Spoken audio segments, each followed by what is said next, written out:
Happy Saturday, everybody. It is a happy Saturday. Now, it's good. Saturday streaming. SS22 number 9. John Lennon and Yoko Ono fans will know number 9 is a very important number. Very lucky number, they say. Anyway, welcome to Spring Grove, Millthorpe. It's all about home at the moment. It's cold, Chloe. It's cold. They're forecasting snow for the middle of the week. Snow last week, snow this week, and working outside every night with the campfire kids. It's on Waddell, and it's brisk. Yeah, he gets to stand with his back to the fire. Yeah, and I warm your arse, you could say. Sometimes you get to stay right here. Yes. In the centrally heated home. Yes, if we're going to discuss relative warmth, then yes.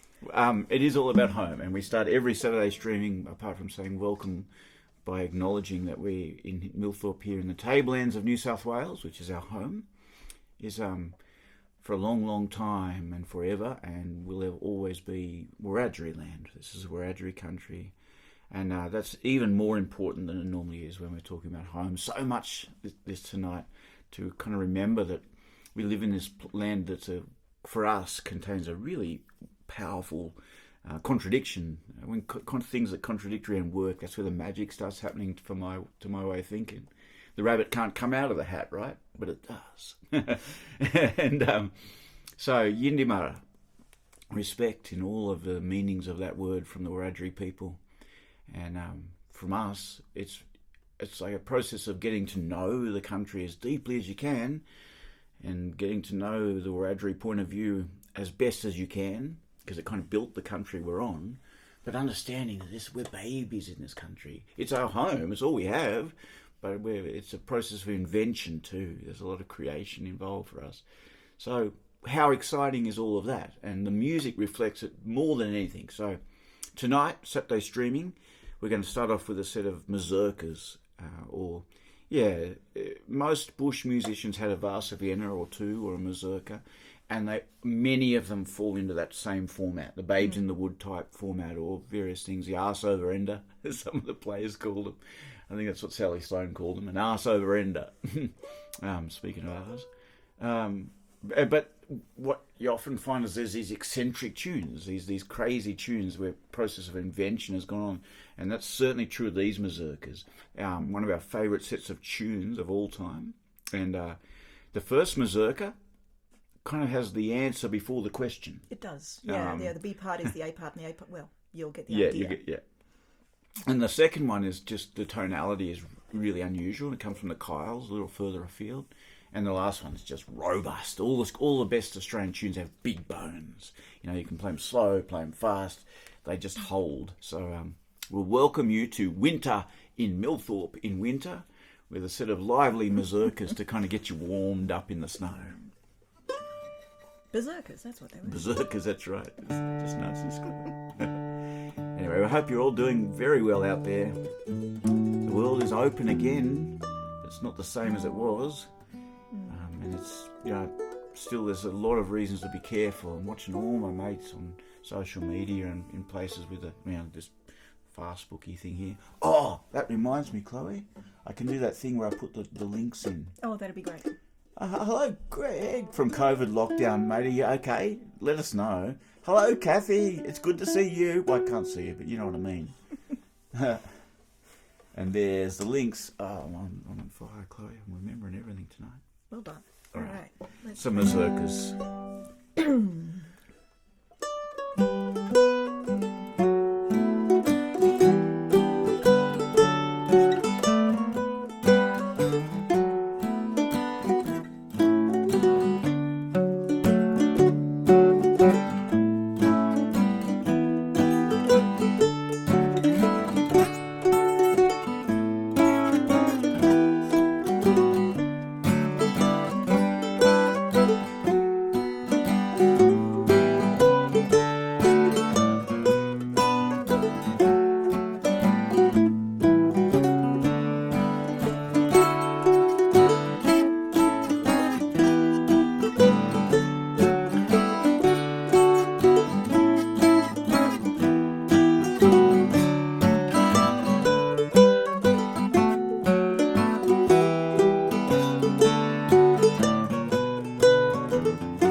I do like those tunes. We call them the Tablelands Mazurkas because they're all high country tunes. And yeah, we're celebrating the eccentricities of home. And there's nothing more eccentric than a song you write yourself. And when we first came back out or for me, back out into the Tablelands, for you out into the Tablelands for the first time, although we'd spent plenty of time out here on various trips home, hadn't we? I mean, we met in Sydney, of course, but... Yeah, I was introduced to the Tottenham pub. I was told various other pubs. Yeah. Hi, Carol. Hello. Michael. Go berserk with it. Yes, exactly. Exactly. They're the best tunes. They are. I love them very much. But anything that kind of gets onto the side of the road. And speaking of the side of the road, this is a song we wrote when we first were back out in the Tablelands. We were living on a little farm outside of Taranah. So if you know where Taranah is, or even if you don't, it's just sort of to the east of Bathurst and south of the highway, if you can imagine that. So let's get the compass in our heads tonight, yeah? So at the moment, you're facing west. Facing us and west. I know you're not, but you are. You're not, but you are. If we can bring you home. Adjust yourself accordingly. You'll be much more comfortable. That's right. Swing the computer around, whatever you got to do. No, so in our situation here in Millthorpe, you're facing west. That's the north, south and east. So Bathurst is over there and Taranah's just a bit further down the road. And but... Towards you. We started... Yeah, that's right. But we started the song... we actually left Mum and Dad's here in Millthorpe. We hadn't moved back to Millthorpe yet. Like I say, we're in a farm outside Taranah. But Mum and Dad are just here in town. And we headed north up to Wellington. It was 1998. And we were helping Blue the Shearer launch a CD. So when we think about home, Blue the Shearer is a really big voice in this part of the world. His poetry is one thing. And if you know his poetry, you'll love it. It's everywhere. It is probably he's probably the most recited bush poet at any event that has bush poetry. You'll hear one of Blue's poems. But that, mighty as that work is, it's almost the least of his powers. He was a great man, a really good person who used all of his local power around Wellington and further afield for good, always. He would have loved the election 2 weeks ago, but that's another story. Yes, I remember I was just thinking we were here 2 weeks ago doing our Saturday streaming in great trepidation, not daring to get our hopes up, concerned. Anyway, it turned out rather well. So I did, yeah. Yeah, I think, speaking of the Wiradjuri people, I think we're not only mentioning music from the side of the road and us trying to make a home, but we could dedicate the whole show to Linda Burney, a Wiradjuri woman from down Leeton, south and west, who our Aboriginal Affairs Minister, a Wiradjuri woman right there in the good spot to do good work, and I'm really looking forward to seeing what comes out of that change, very big change, putting some previously unknown civil in a civilization, which is really good. So this one's for Linda as well. We wrote the song. We were helping. We'd recorded some music with Blue for Blue's CD, and we were going up to help him launch the album. And it was springtime. It wasn't cold like it is now. We were coming out. This is a bit of an aberration for the winter, but. And the Patterson's curse was thick. And speaking of the side of the road, there's a line in this song which we call Salvation Jane, or Lachlan Valley Orchids, or. Speaking of the Royals, they're everywhere at the moment. God, you can't dodge them if you try. Anyway, I do try. The Prince Charles made a very big faux pas once coming out into the bush here in the Tablelands when he, speaking of, not really knowing where you are. Our wonderful next soon-to-be, God, can you believe it, Charlie? Anyway, said how nice the crop looked when I was driving being driven through paddock after paddock of Patterson's curse, and gave his speech and remarked how nice the crop looked. And so it was a bloke in the Farmer's Arms, just near our farm in Taranah, our place, said, we call it Prince's Delight. He said, so call it what you will. But there's a line in here that Chloe wrote about two wheels in the dirt. That's the one, side of the road. So to explain that line, many of you will know this, some won't, but many roads out in this part of the world and further west are one lane of tar. So when you pass someone coming the other way, or even if it's not, you need to make allowances, and there's always a wave, there's always a nod to say hello and to acknowledge to appreciate that you've both given each other space. Yeah, and that feels like something that's happened all the time. I would relate it a little bit to that Wiradjuri idea of there are no tracks. Walking makes tracks, and when you see someone on a road like that, you're really aware that you're kind of carving a groove for yourself in Wiradjuri country. So, but really, it's just a little love song. Yeah, it is indeed.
It's a long time ago, 1998.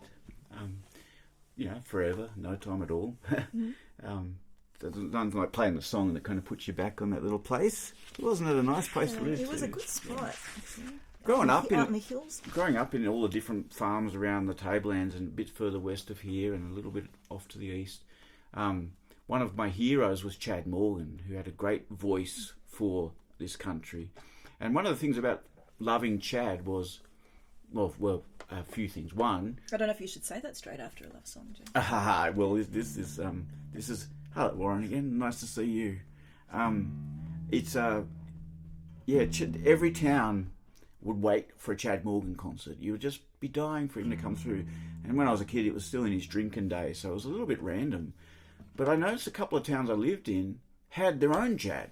So if Chad didn't turn up, someone would just do Chad. Right? It used to happen. It happened. I can imagine that like 3 or 4 times in different venues. In the Gulfie at Tottenham was one I remember. I don't need to mention any names, but there was always someone who could do Chad. Who did, normally someone who drunk a little bit less than Chad, but not much. Chad is mighty still. Chad is still going. He's probably the best performer, really, in many ways that I that I've seen. He's all class. And when we finally got to actually work with him a little bit, and close enough to be on stage one after the other at Rockhampton, I'm thinking of, big shearing shed, one of those mock shearing sheds. We had about, 1,000 people, I'd say, seated. It was huge. And we were playing and Chad was playing. I just watching him work as a lesson, absolute lesson. But he was also incredibly funny, and he had that side of the road eccentricity that I think of when I think of this place. It makes me feel at home to hear a song like this, strange as that may sound. Now, we were hoping to have Chad tonight. Yes, but we have our own Chad. I'm going to introduce this song with another quote. I just dug a couple of quotes up to kind of maybe someone more eloquent than me can talk about the sort of things we're thinking about when we think of, if you weren't here at the start, we're thinking about new people making a home in a very, very old place with a very, very old civilization, with the Wiradjuri people. And Henry Lawson wrote something of the effect of that when he wrote, "And the sun sank again on the grand Australian bush, the nurse and tutor of eccentric minds, the home of the weird and of much that is different from things in any other lands." Thanks, Henry. Kind of makes you comfortable, doesn't it? I can't think of a better way to introduce the Fatal Wedding.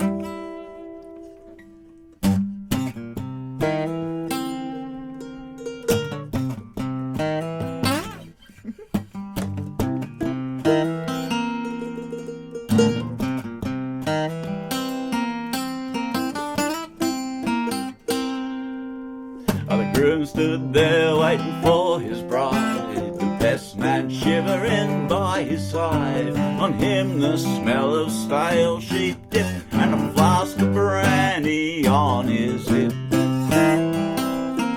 Well, he knew he'd cross that last long mile as his doom walked slowly down the aisle. This was the day he was waiting for, and he'd get in for his cut and more over Old Man's Station and his gold. As soon as wedding bells are tolled, fortune sure had smiled his way. This was indeed his lucky, lucky, lucky day. But the bride, she died at the altar. The bridegroom died next day. The parson dropped dead in the churchyard as he was about to pray.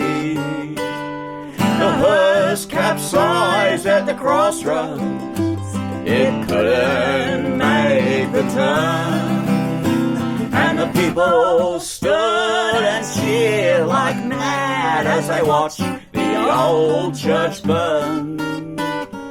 Then the heavens broke open, and the rain, it started to fall, and the whole flaming town was washed away. There was no one left at all.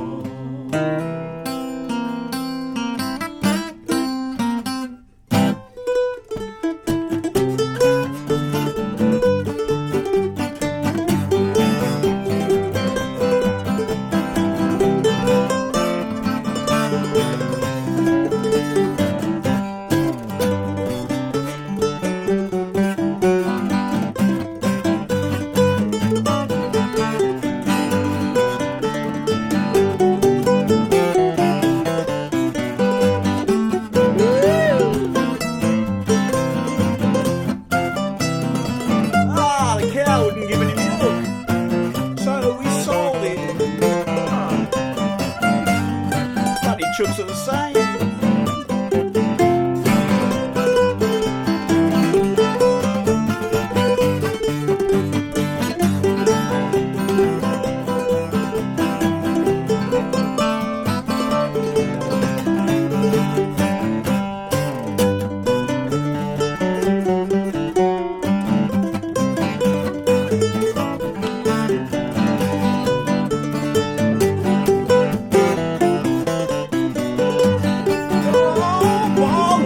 Gone and left me. I don't know what I'll do.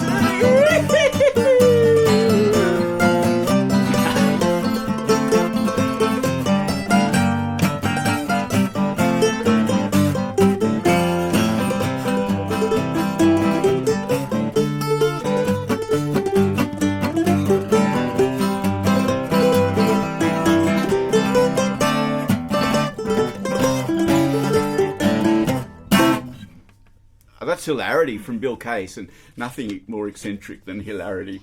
Oh, a great old tune. South African tune, evidently. Greg O'Leary told us. South African tune originally, but it's been bent and panel beaten pretty severely since. Oh, my goodness! Oh, hello! You are dressed in a very interesting garb there, Joanna. Oh, say good day to You're supposed to chill, you guys. Hi. Hi, welcome. Joanna seems dressed for the beach, but not quite. What have you got? A poem, or what have you got for us? A poem. A poem. Oh, terrific! And it's going to need to tune, of course. Oh, Yeah, look, tune.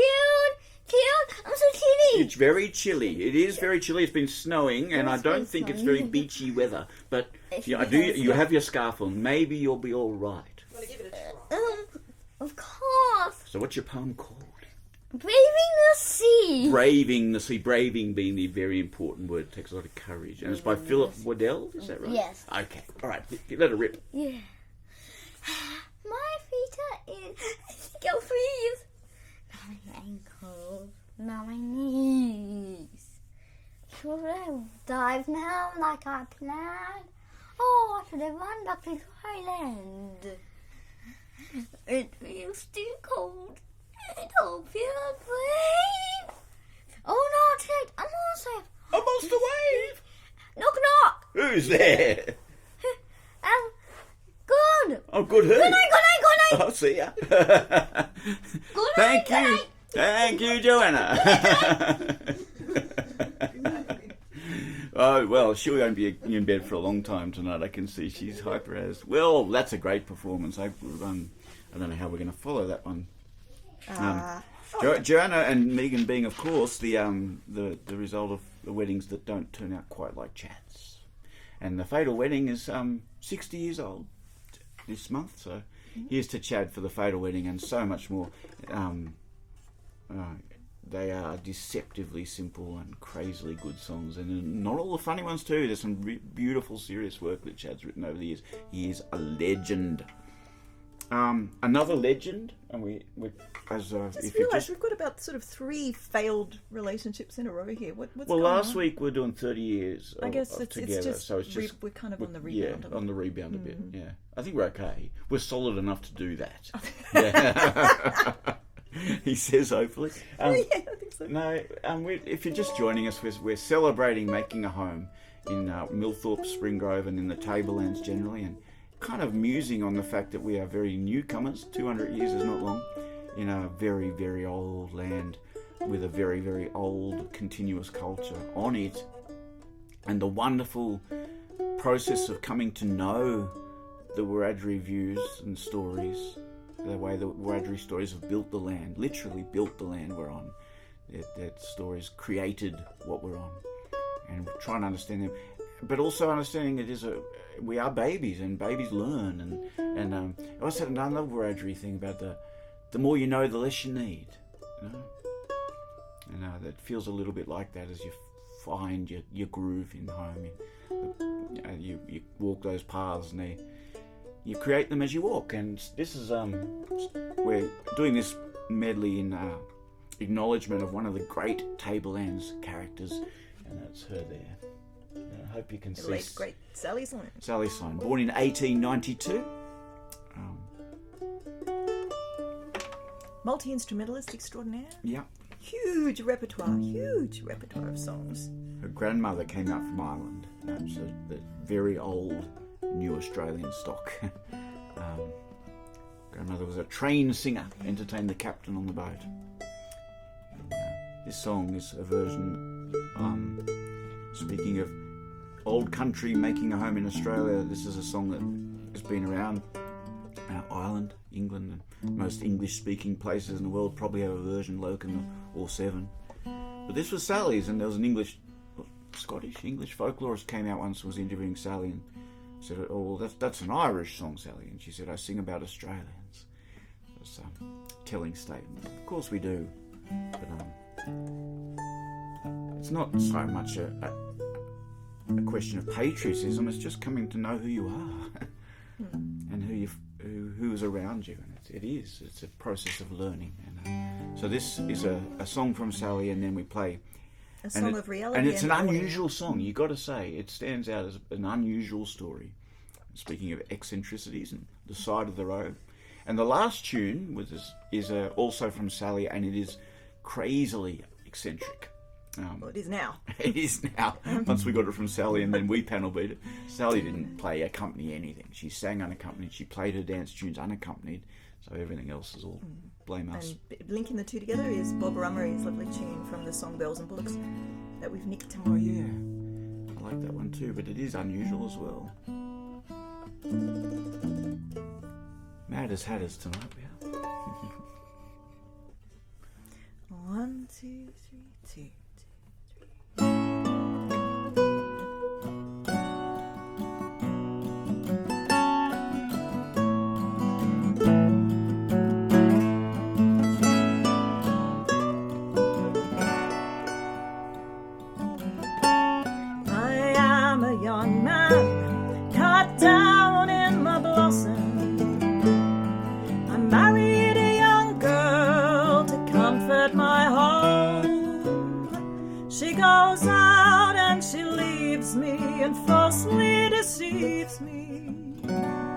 And leaves me a wee one that ne'er is my own.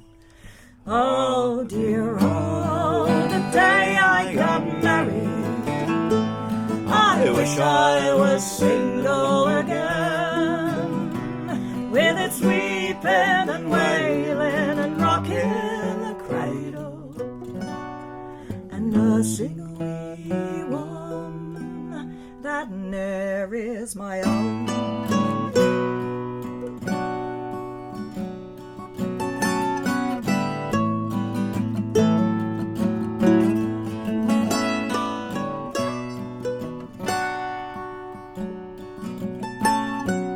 While I'm at work, my wife's on the rantan with some other young man.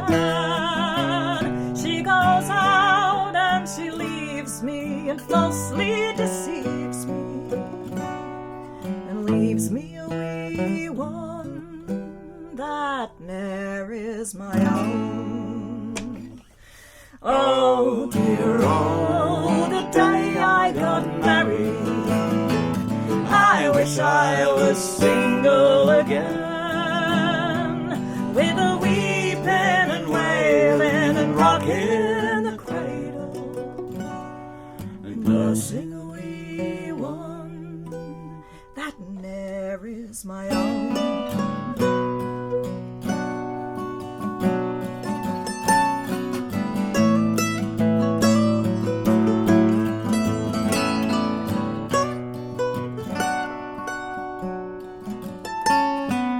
All you young men that's fond of the lasses, take my advice, leave those flash girls alone.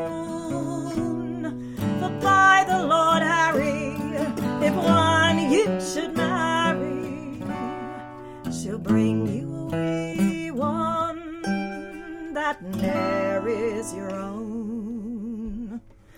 Oh dear, oh, the day I got married, I wish I was single again, with my weeping and wailing and rocking the cradle and nursing a wee one that ne'er is my own, and nursing a wee one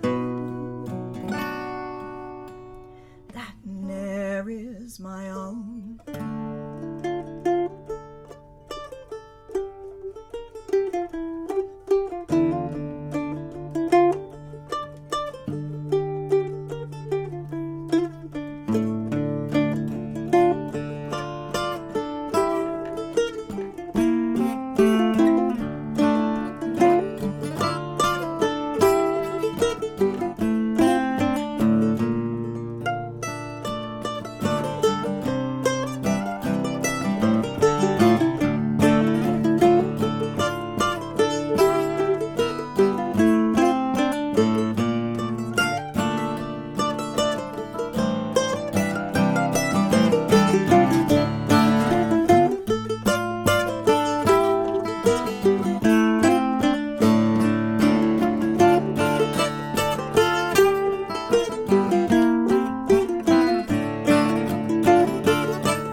Chloe Sally called that Sporting Paddy.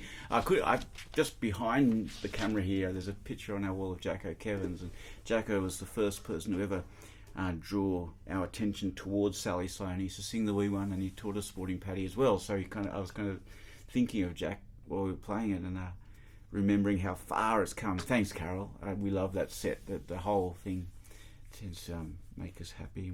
I guess when we think about home, we really do come to the core of our repertoire, which is a good feeling. Spoke about the idea that the Wiradjuri have about when there are no tracks, when you walk, you make tracks, and the Wiradjuri idea that the more you know, the less you need. And my strong feeling is, a belief, if you want to call it that the stories made the country we live on. And the more stories I know, and the more names I know from the Wiradjuri people of the rivers and the flats, the stronger I feel the connection. That new stories have written the country too, and no one has written the country like Henry Lawson. No one in modern Australian history, in my opinion. And one of the things that comes when there's a lot of invention and kids like we are, I think of modern Australia as still a kind of toddler stage, really, in terms of identity and country and who we are. One of the things kids do is they make mistakes. Adults too, but mistakes are a big part. When you learn a lot more when you get things wrong, and that's when the brain really starts kind of needing to correct itself. And we'll just do a little piece of prose from Henry and a poem from Henry, reflecting that idea that we need to be able to rise and fall, and as a country we need to be able to recover from 10 years of disastrous federal politics. Just by the by, that was a mistake, and let us never make that kind of mistake again. Hear, hear. Never. I don't know if the future is golden. I'm full of, but for the first time in 10 years, there's at least a sense of hope. So from Henry, he was talking about, one of his many encounters with the law. And he said he was on a charge of plain drunk. It was drunk and disorderly, by the way, but a kindly sergeant changed it to plain drunk. Though I always thought my drunk was ornamental. Yet I'm not ashamed, only comfortably dulled and a little tired, dully interested and observant and hopeful for the sunlight presently. We low persons get too great a contempt for things to feel much ashamed at any time, and this very contempt keeps many of us from reforming. We hear too many lies sworn that we know to be lies, and we see too many unjust and brutal things done that we know to be brutal and unjust. That's right. This is from 1912, and if Mick, you're still out there, Michael Griffin, thank you for this one. Yeah, you pointed this one of Henry's out to me, and I'll thank you forever, mate, for that and many things, but in particular for this poem at the moment. Do it with Didge one day. That's my plan, right? We'll meet behind the barn, out the back of St Albans somewhere, wherever we are, and I think it would work.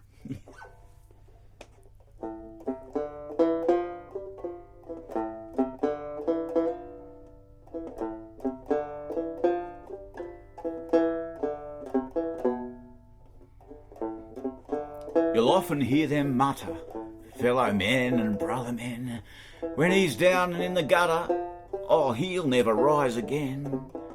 And they turn aside and beckon to the trainers of their pride. He's the one the less to reckon in the selfish race they ride. 'Tis the old deep down survival of the savage in mankind, in the triumph or a rival whom his weakness left behind. Weakness, or a vice resulting from a hell we never knew, and we go our ways exulting that our strength has pulled us through. Though we never learned to labour, love or hate, or hope or doubt, we seem better than our neighbour when our neighbour's down and out. We, in our pretended meekness, sorrow, pity, help and all, and we feel stronger for his weakness. We feel nobler for his fall. Yes, hypocrisy resenteth its own self in tale and song, while the prodigal repenteth, and the godly son goes wrong. I know the shadow stealing, where ambition broods and smarts, jealousy, the deep down feeling in our secret heart of hearts. While we pass in pride before him, sullen in his misery, there's a woman bending o'er him, seeing things we cannot see. Though we walk in highest places, seeming honest, straight and true, she is saying to our faces, he's a better man than you. Let us not be sure of any of our rival fellow men. I've witnessed far too many rise and fall and rise again. And the prostitute and liar rise to heaven out of hell, and the drunkard rising higher than the man who never fell. For the love of those who love him, and the contempt of those who hate, for his God, all gods above him, and the mastery of his fate. And for those brave few friends who are ever saying, staunch and true, he's a better man than you are. He's a better man than you.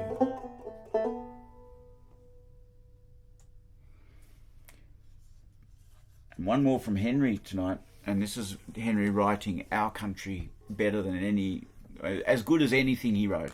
And if you're wondering, a lot of people miss the point with Henry altogether. And I'm not going to tell you how this story ends, but let me just say Henry could write a good ending. A happy one. 1891. 1891, he wrote this, and 1891 was one of many things that happened in that remarkable year in Henry's life. Was he spent some time back at Pipeclay at Urundary, between Gulgong and Mudgee, so north and a little to the east of here, if you can imagine. You've still got the compass in your head. A couple of hours drive away, and very close to a place I spent in formative couple of years, 2.5 years or more, sort of 13, 14, 15 sort of age, on a farm just outside of Cullenbullen, and I went to school in Portland, and it was pretty hard-bitten country in those days. So following on from down and out, though, one thing I learnt, and I suppose most of my schools were pretty tough, but that was just, there wasn't a lot of money around for those people, including us. But so it had its, the typical low socioeconomic area problems that we would talk about today.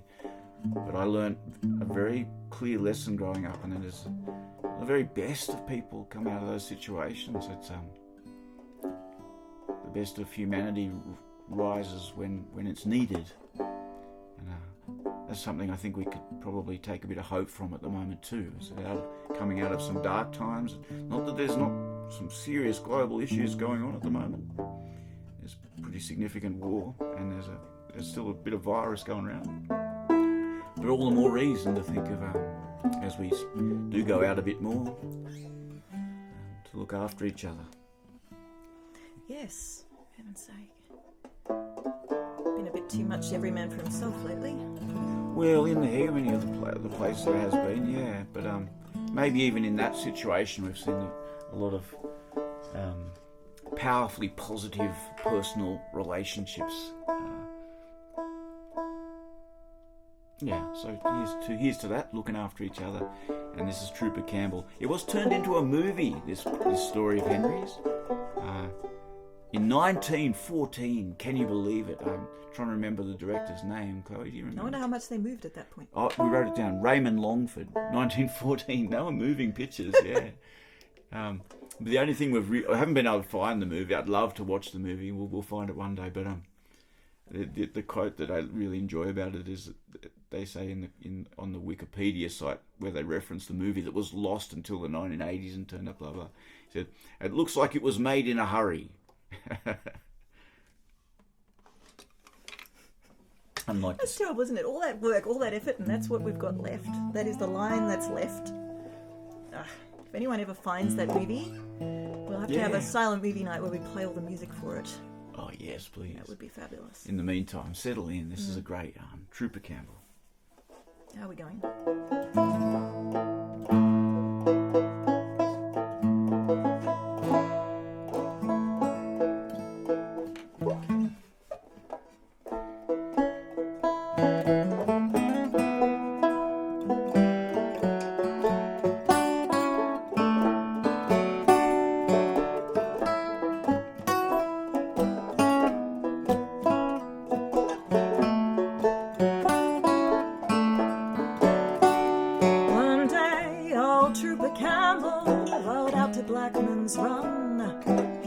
Peak and his sabre glancing in the sun. It was New Year's Eve and slowly across the ridges low the sad old year was drifting where the old years go.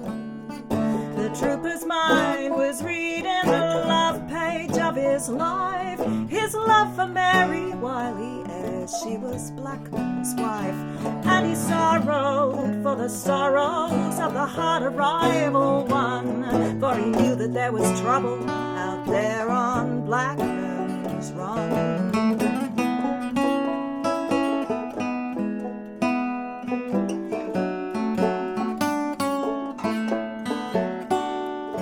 The sapling shades had lengthened, the summer day was late, when Blackman met the trooper beyond the homestead gate. And if the hand of trouble could leave a lasting fate, then lines of care had come to stay on poor old Blackman's face. Not good day, Trooper Campbell, it's a bad, bad day for me. You are of all the men on earth the one I wish to see. The great black clouds of trouble over our homestead hang. That wild and reckless boy of mine has joined McDermott's gang. Oh, save him, Campbell, I beg in friendship's name. For if they take and hang him, the wife would die ashamed. Could Mary or her sisters hold up their heads again and face a woman's malice or claim the love of men? Ah, but if he does a murder, 'twere better we were dead. Don't take him, Trooper Campbell, if a price be on his head. Ah, but shoot him, Campbell, when you meet him face to face, and save him from the gallows and us from that disgrace. Now, Tom, cried Trooper Campbell, you know your words are wild. Though he is wild and reckless, yet still he is your child. So bear up in your trouble, meet it like a man, and tell the wife and daughters I'll save him if I can.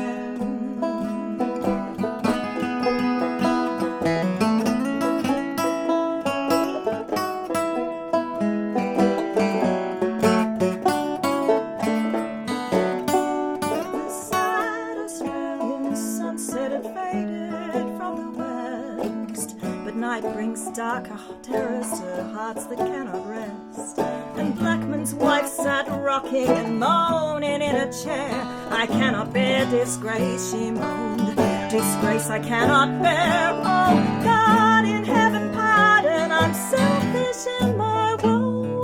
My boy is better-hearted than many that I know, and I will face the world's disgrace. Till his mother's dead, my foolish child shall find a place to lay his outlawed head.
back from Blackman's Run, nor noticed aught about him till 13 miles were done.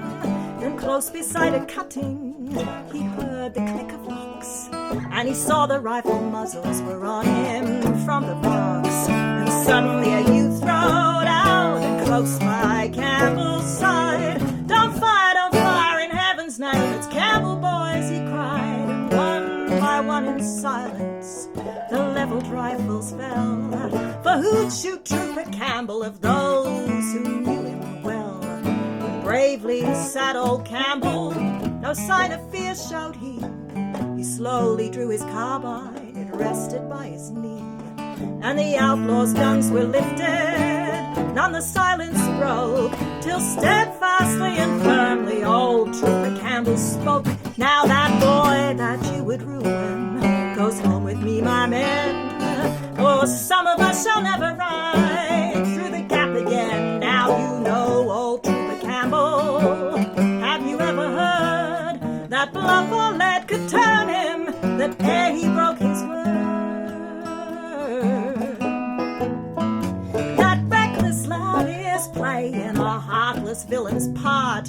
He knows that he is breaking his poor old mother's heart. He'll bring a curse upon himself, but it is not that alone. He'll bring dishonour to our name that I'd be proud to own. Now I speak to you, McDermott, if your heart's not hardened quite. For if you'd seen the trouble at Blackman's home this night, you'd help me now, McDermott. I speak as man to man. I swore to save that foolish lad, and I'll save him if I can. Take him, said McDermott, he's got a horse to ride. The youngster thought a moment and rode to Campbell's side. Goodbye, the outlaws shouted as up the range they sped. A merry new year, Campbell, was all McDermott said.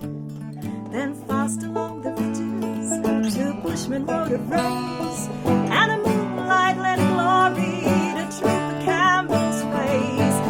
The New Year's dawning, they reached the home at last, and this is but a story of trouble at his past.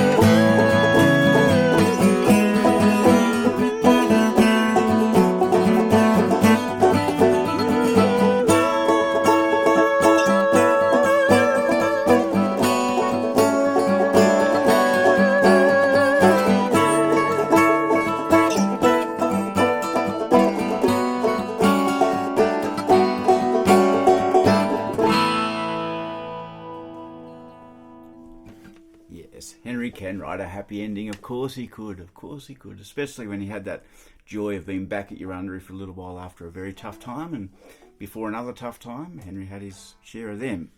But speaking of bushrangers, these shows don't come easy. And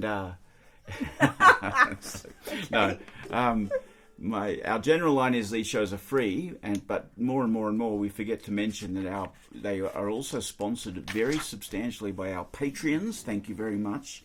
I can see some of them have all joined in already tonight, which is really, really good to make that connection. You can become a Patreon. It doesn't take a lot.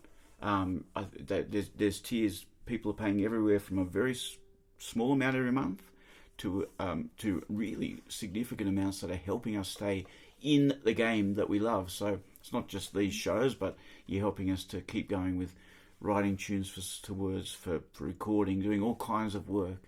The live work is coming back, but it's not like it was. I think you can probably understand that there are gigs. You're seeing people out doing gigs. Let me tell you, those people who are out doing gigs are often being paid a lot less now because of the restrictions that COVID has brought on. There are exceptions to that. There are some more and more, we're seeing there's real efforts being made. So don't get me wrong, the people are really trying hard to pay people like us and other musicians and artists.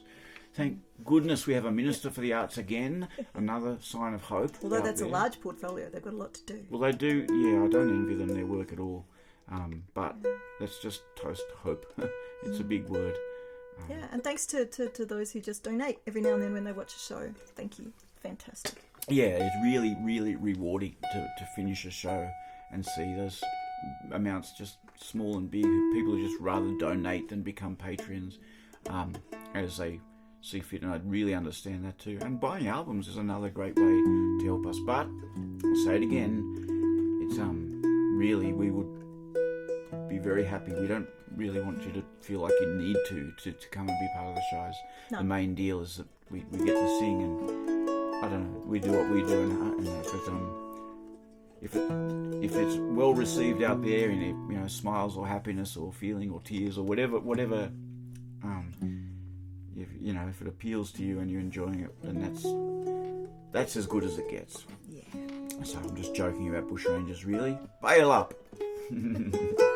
This is one of the only traditional songs that mentions our local city, which is Orange. We're 22k, let's say, from Orange, a little to the west and to the north of here. That's our local big town, and Orange is a fairly recent city, relatively speaking, so any one of the traditional ones don't mention it very much, but this one does. And we're going to keep going with the bushranger theme with a traditional ballad, not just about Frank Gardiner and the robbery at Eugowra Rocks 160 years ago, right now. Lots of anniversaries in tonight's show, I worked out earlier. June 1862. Dollar for dollar, one of the biggest robberies in Australian history, if we ignore white-collar crime, that is, which we wouldn't be alone if we did that. If you ignore pork barreling. Pork barrel and other crimes against civilization, yes. So, yes, Frank Gardiner, not only about that robbery where Frank had in his gang Johnny Gilbert, Ben Hall, and a lot of other people. I still feel like I'm about that, It's like, don't tell anyone who was in the gang. I mean, in football terms, as a rugby league fan, I always kind of think, how did Frank Gardiner fit that gang under the salary cap? He just had he taught them all how to do what they did, and every one of them are fascinating characters, motivated in different ways. But Frank was a businessman, in the sense that he just wanted to make enough money to get away, and he did. This song is a song of a victory, if you look at it from his perspective. He got it, what, a couple of years of freedom? A few, yeah. Well, as the respectable Frank Christie up at Effers Creek. Yeah, he had his pub, he had his hotel. And doing very well for himself with the proceeds of this robbery, while his mates were struggling down in this part of the world. But it's a complicated story, but it's a grand song. And I should say that it's not only about that, but it's based on some words that were written by Frank himself. So, great bushranger, successful bushranger, and very fine songwriter.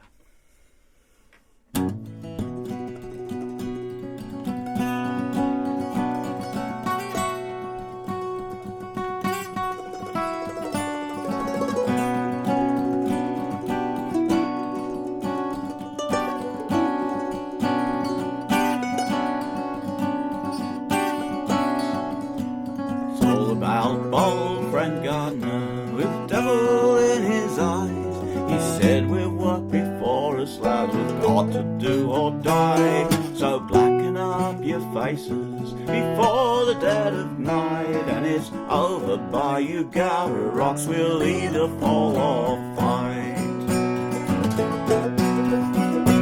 Or we'll stop the orange escort with powder and with ball, we'll shoot the coach to pieces, pull down the pillars, or we'll lift the diggers' money, we'll collar all their gold. So mind your guns are killers, now me comrades true and bold. You can sing of Johnny Gilbert, Dan Morgan and Ben Hall, but the bold and reckless Gardiner, he's a boy to beat them all.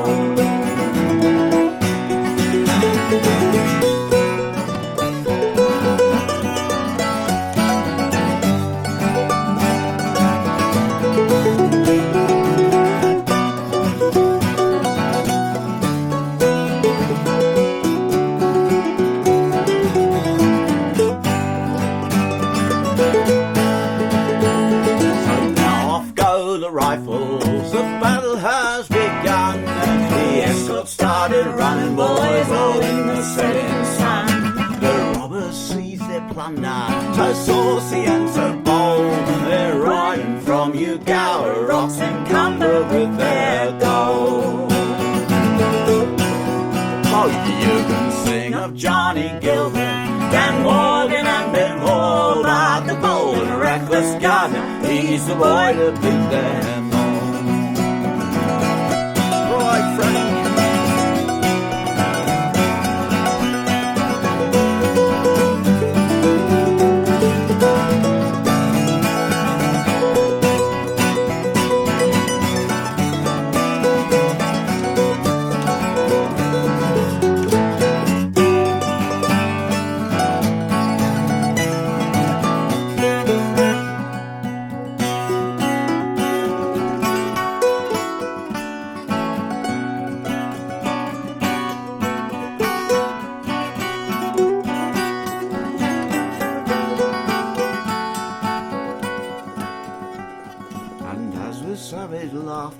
They left that fatal place where they cry, we've struck bonanza boys who won the steeplechase. And Frank Gardiner, the darky, he shouted aloud, hooray, oh, I think we've made our fortune at Ugower Rocks today. Oh, you can sing of Johnny Gilbert, Dan Morgan and Ben Hall, but the bold and reckless Gardiner, he's the boy. Sing of Johnny Gilbert, Dan Morgan and Ben Hall, but the bold and reckless Gardiner, he's the boy. You can sing of Johnny Gilbert, Dan Morgan and Ben Hall, but the bold and reckless Gardiner, he's the boy to beat them all.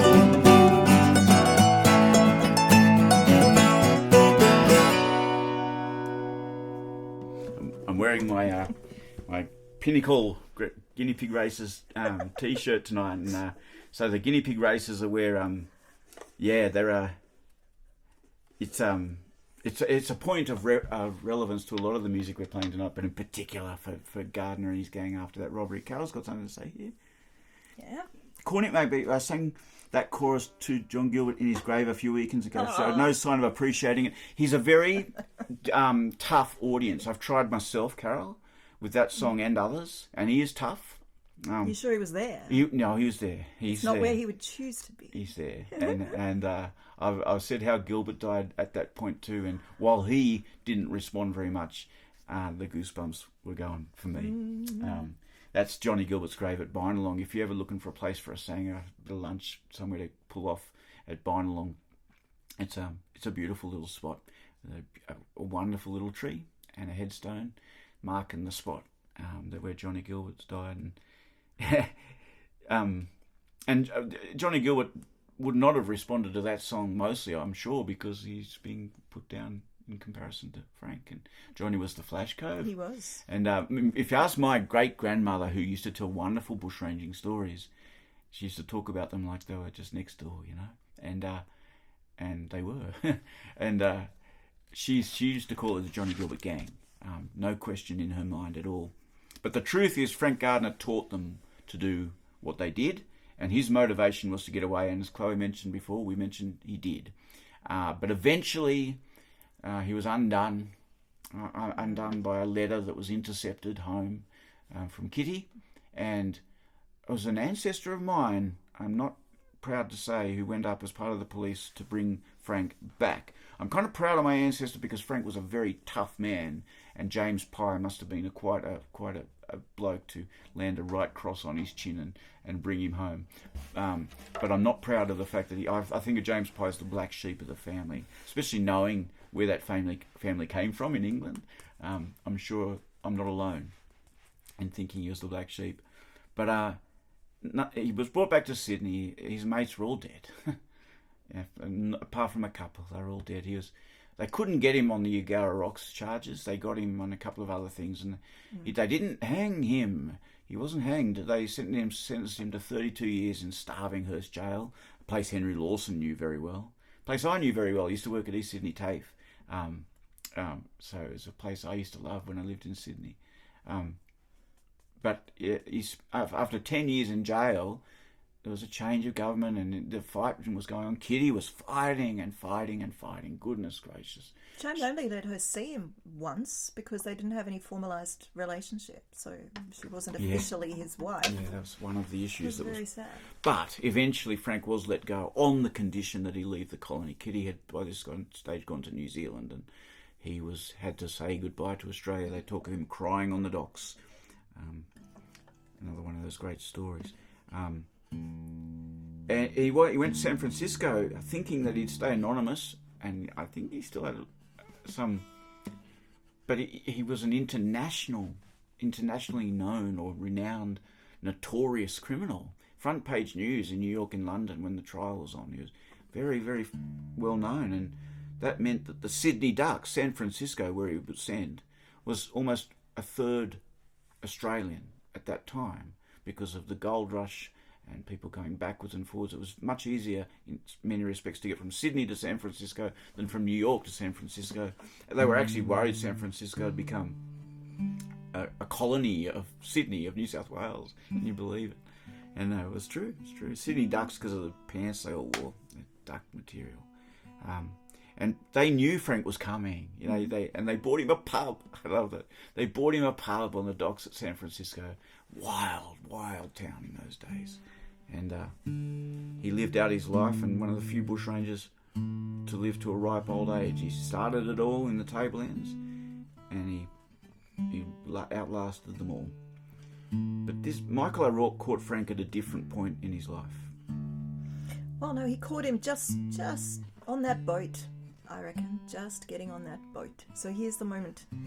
What is your life now? How do you start again? He didn't think he was going to get to start again, and now he has to think about it. And what might he have thought?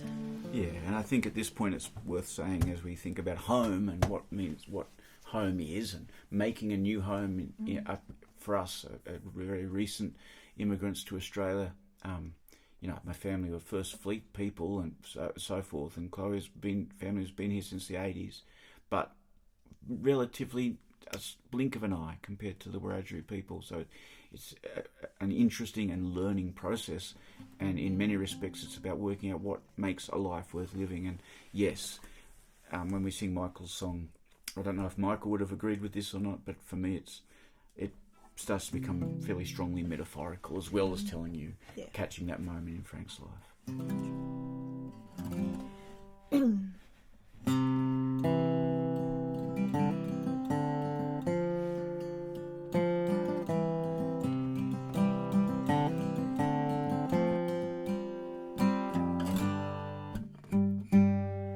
Frank Gardiner's gang, that's what people used to call us.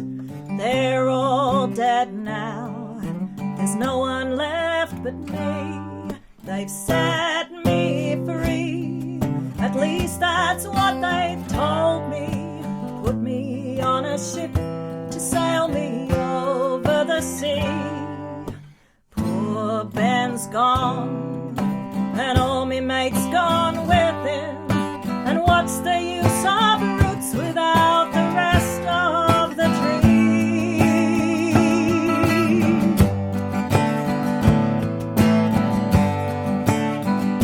We used to make the troopers stare and sweat their uniforms so fine. We could have taken over the country if we'd had a bit more time. Now I can't set foot in my own country again, but they can't stop the darky from making his own way.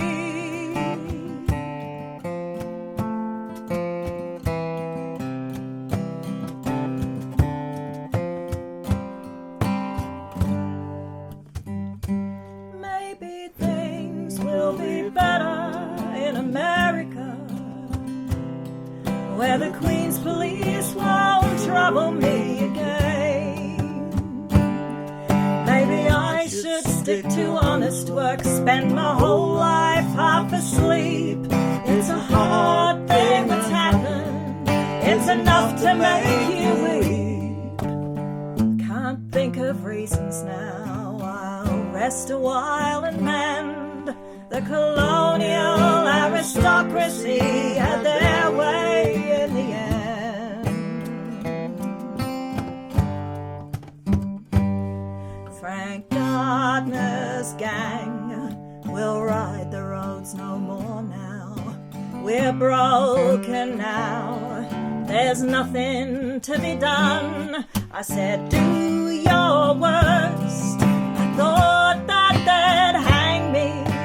Why should they kill me when anyhow they'd won? Sometimes I think that for me to go on living is like being too long awake after the setting of the sun.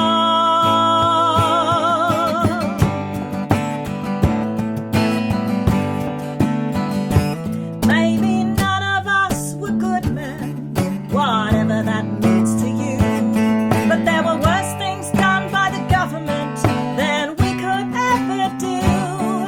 You don't mind the evening coming on of a decent sort of day, but they can't stop the darky from making his own way.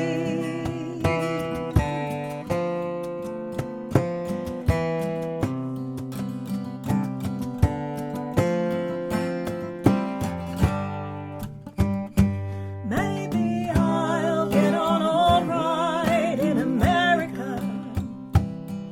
It's a new lease of life for me that's plain. Maybe I could be a squatter and own 1,000 head, but I never thought I'd ever die a peaceful death in bed. It's better than being shot down like a dog, that's what they did to Ben. But if things don't work out, then maybe I'll go on the road again.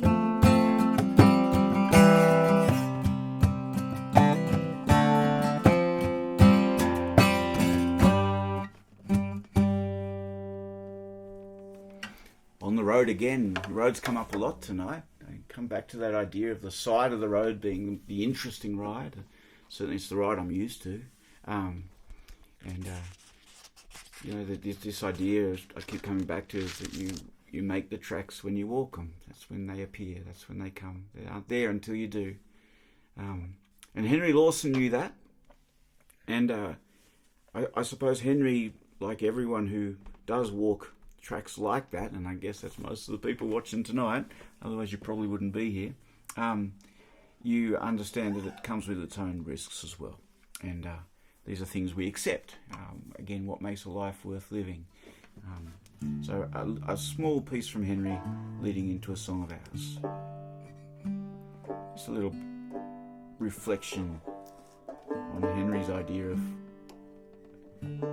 carving up a line for yourself through this world.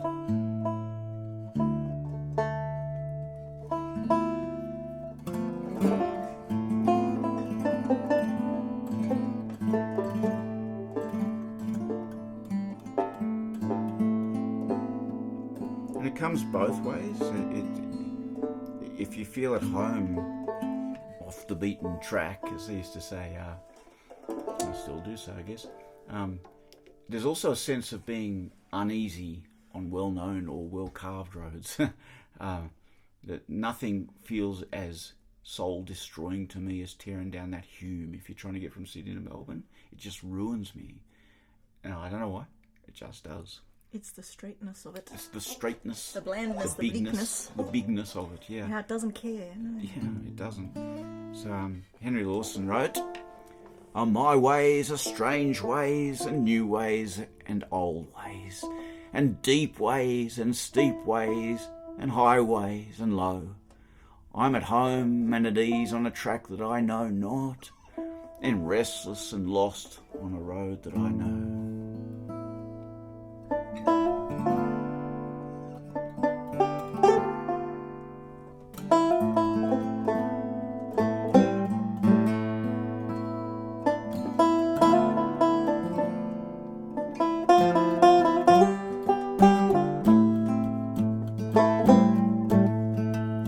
This dark road is strewn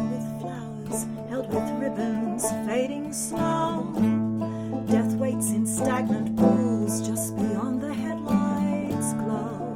Each flash of white, each cross, another hero falls behind. The cattle drift in slippery darkness, clinging to this thin white line. I have played, I have sung, I have earned my fee. Now the battle lines are drawn between this road and me. Destination, the flaming sky, the swift slide down to the sea, suspended between moon and mist, and the possibility for hours there, for 4 hours there, for 4 more hours back again. I have played away the cares of the people waiting there. Now memories ring where I have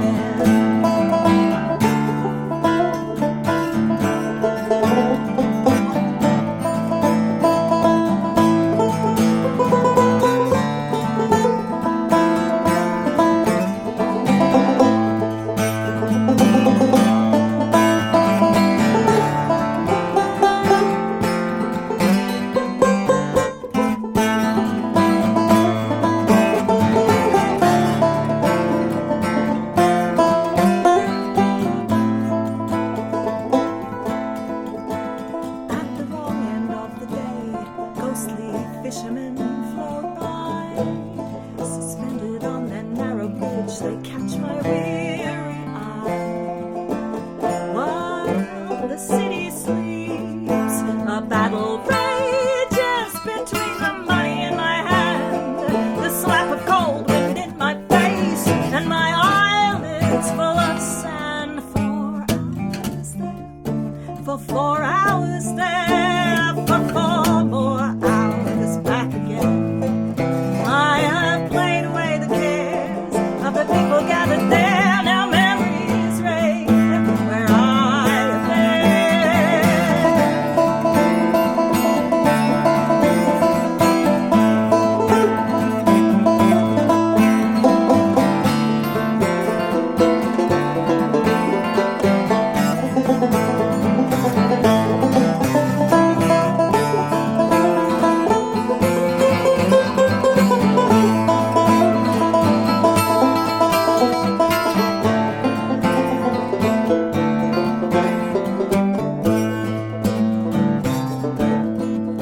This hero's road seems peaceful now, and I may yet survive.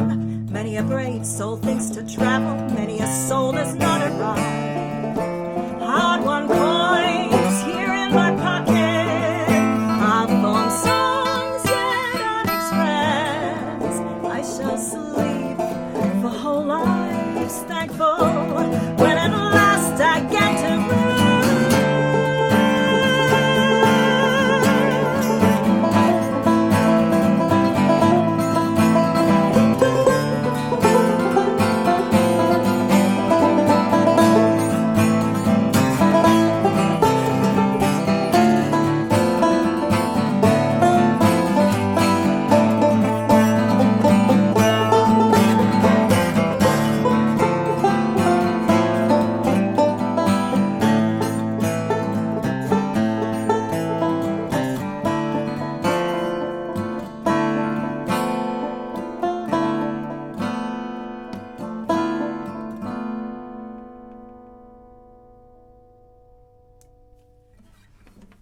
That song started a long time ago, but we just finished it last year. It's one we've enjoyed, sort of. Well, enjoy is not quite the right word, but it's been a strong one to get back into, and we've got it in mind to play at the Orange Jazz Festival, which we're playing out on Saturday, a real gig, with real, like next in a place. We are coming back slowly, and you takes your chances, of course, with the old virus thing. But wow, Cabargo was so good, and to see you, Carol, and just everyone down there who was there. It may be the best folk festival of all time. It was even good even if it hadn't been our first one in 2 years or whatever. It was, anyway, Jazz Festival, Saturdays. It's not too late. Orange is putting on such a winter. Winter in Millthorpe in winter. Come and have a look. It's a very special thing. It might even snow. You never know. But look, a jazz festival, whether you're folkies or rock and rollers or, we're all those things. We just play everything, as you've noticed. And we're folk performers because of the way we present, but really there's all kinds of music in there. And we've played jazz festivals before, but forgetting that whether we're jazz, which we don't think we are, but that's okay. No, it's the a program great idea, actually. Jazz festival and locals. Well, so yeah, and other people. The locals get to hop up as well. Well, there's plenty of great variety. Other people would hear colours in our chords and improvisation, like all kinds of jazz. So who could say? But what I will say is the program itself is amazing. I don't know how they've pulled it together. Knowing some of the people who are coming who aren't well known and some who are, just mind blowing. So the Jazz Festival in Orange on Saturday, Friday, Saturday, Sunday. Our gig is a nice gig. It's at the Lord Anson. On 12:30. Yeah, 12:30, lunchtime on Saturday. I don't think they're selling individual tickets. I haven't actually looked at buying tickets. Not too sure. I don't think they are. I think you buy a ticket, but there's a link on our website, or just look up Orange, the Winter Festival in Orange. I think Winter Jazz Festival in Orange. Yeah. Anyone who's been following on Facebook will know I've had a pretty sore week. I've been out working for the kids. That doesn't cause the head pain that I have, but it tests going to the gig. Once you start, even when it was really bad the other night. For those who don't know, I've trigeminal neuralgia, temporary mandibular joint disorder, and a bunch of other things going on, which means it's not a headache, it's severe, excruciating, often, but well-managed pain. And I could only describe it as being in the bones of the head, so I know that doesn't make sense, but it's not a headache. It doesn't sound and good.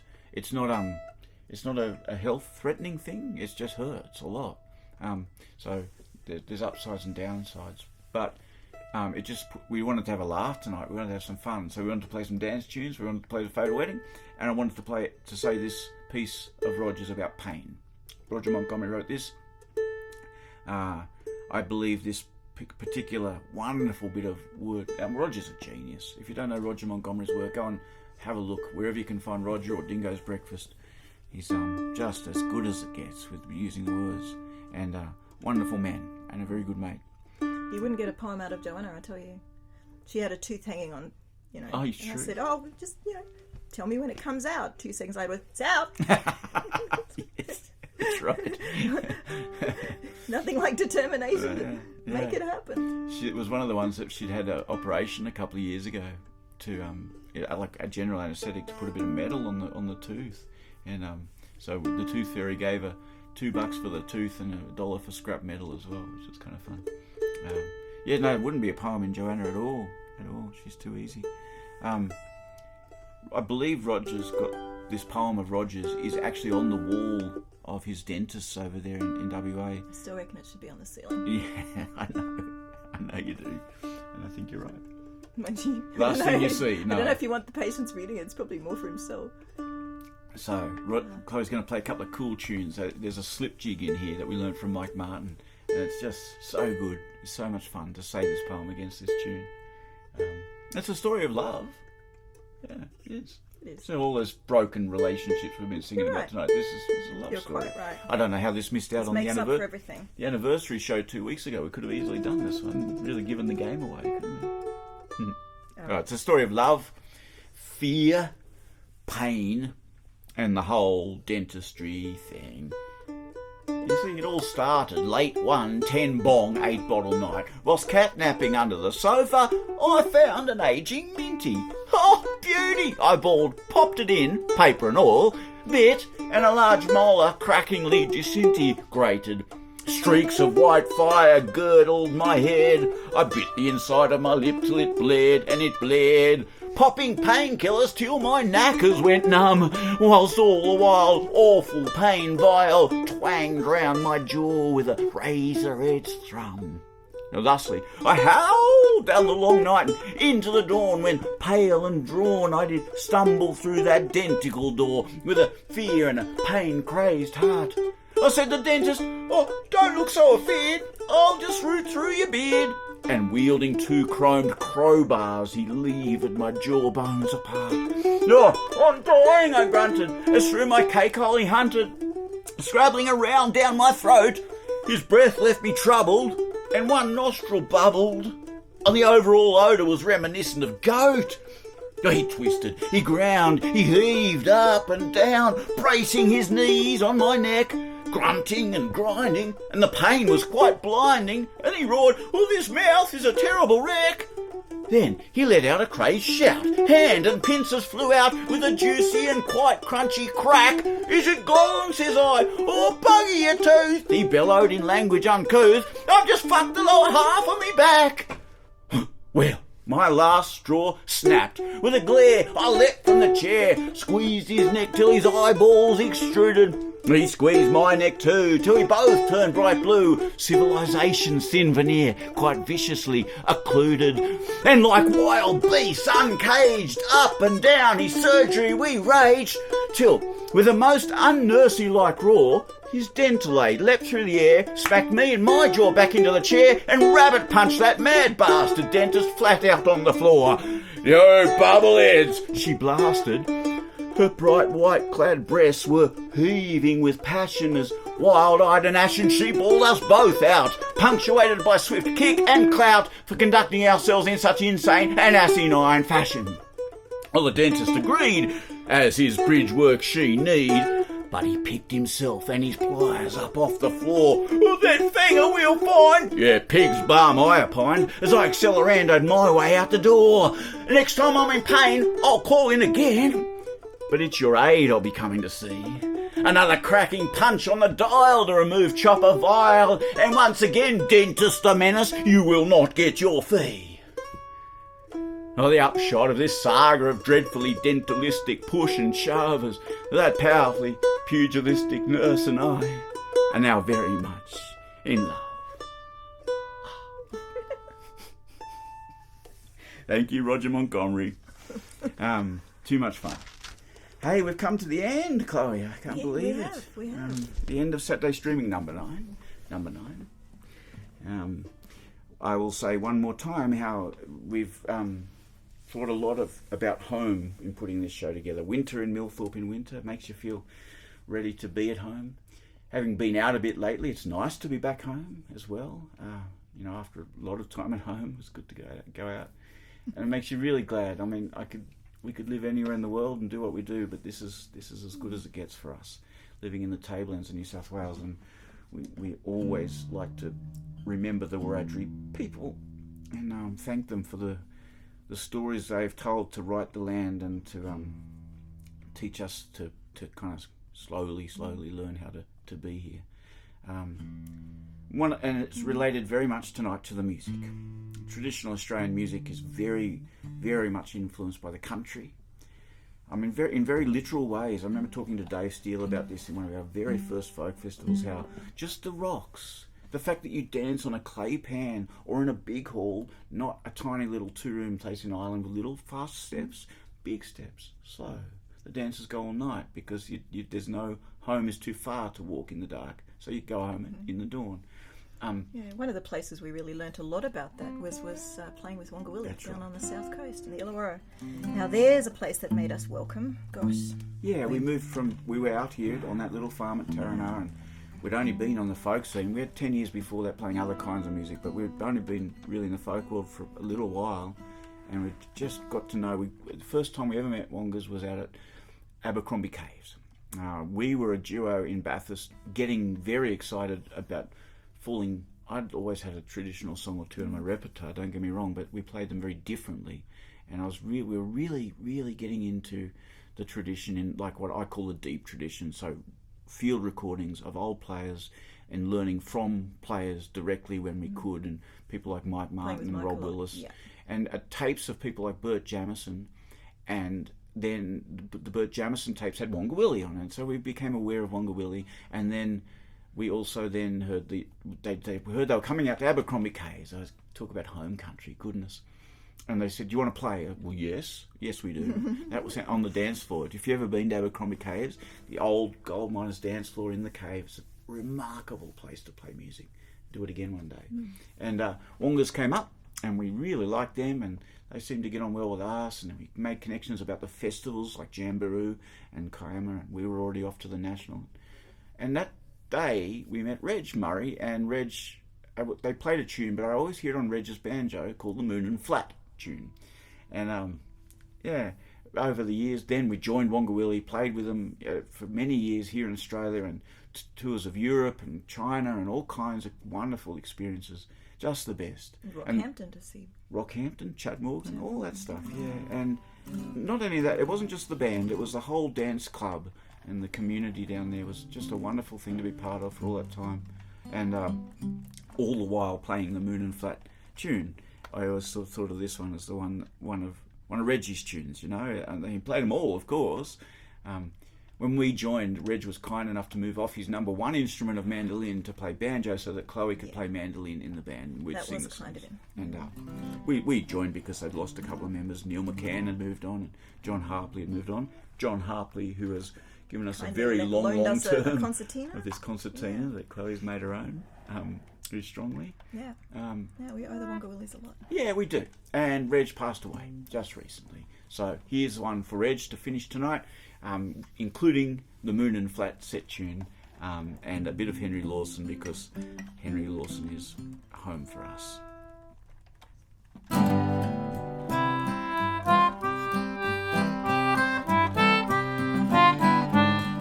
we do it again? I hate that note. Okay.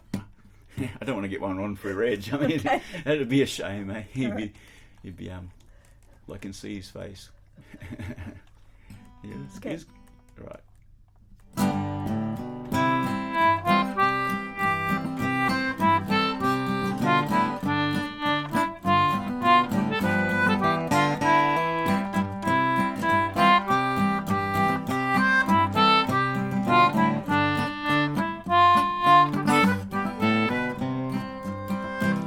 When the kindly hours of darkness, safe a light of moon and star, hide the picture on the signboard, old Doty's horse bazaar.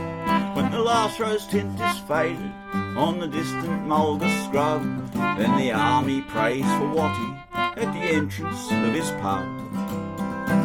Now I often sit at Watty's when the night is very near, with a head that's full of jingles and the fuse a bottle of beer. For I always have a fancy that if I am over there when the army prays for Watty, well, I'm included in the prayer.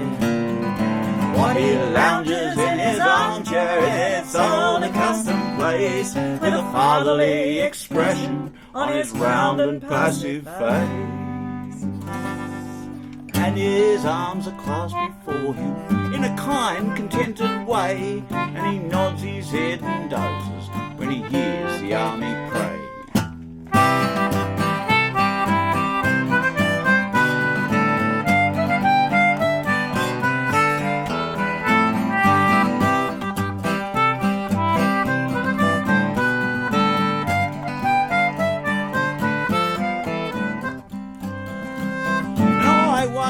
Does he ponder on the distant years and dim, or his chances over yonder when the army prays for him? Has he not a fear connected with that warm place down below, where, according to the good Christians, all the publicans should go? But his features give no token of a feeling in his breast, save of peace that is unbroken and a conscience well at rest. And we guzzle as we guzzle long before the army came, and the loafers wait for shouters, and they get there just the same. Well, it would take a lot of praying, lots of thumping on the drum, to prepare our sinful straying, erring souls for kingdom come. But I love my fellow sinners, and I hope upon the whole that the army gets a hearing when it prays for Watty's soul.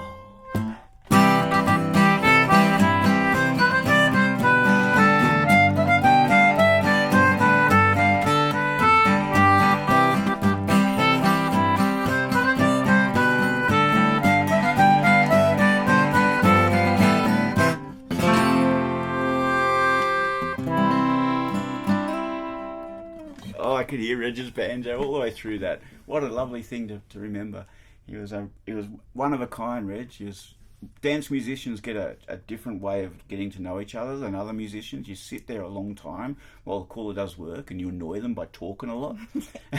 And so, you hear just a million stories. No gig was just another gig for Reg. It was always fun. He really could make the most of every opportunity, and we were very sad when we heard the news that he'd passed away. But thanks for coming tonight. We feel at home now. I'll say happy birthday, Hully. I know you like that poem too. I hope maybe you'll catch it somewhere down the track, but I'm sure you're having way too much fun to be watching us tonight. Happy birthday, mate. And thanks for coming. If you do feel like donating or becoming a Patreon even, dare I say, that's fun. Or just buying an album. But otherwise, say good day, and we'll have a look at everything you've kind of have a had look to at the say. comments. And we just hope you're doing well, and we'll see you at a real gig sometime soon. If not, we've got 2 more Saturday streamings in this series, and then watch the dates because one of them might have to move a little bit. But that'll be 11 for this season. It'll be when we finish. It'll be 2 years of Saturday streaming seasons. There's 1,000 hours, give or take, of stuff on YouTube. Lots and lots and lots. If you want to look back through things, and we've tried to timestamp. We have timestamped every YouTube clip, so you can always kind of wander through and listen to a song. You don't have to listen to us rabbit on with the YouTube clips. This one, hopefully, if everything's worked all right, the red lights are on. So it should be up on YouTube pretty quick if you're looking. But thanks for your company tonight. Thanks all. See you down the track.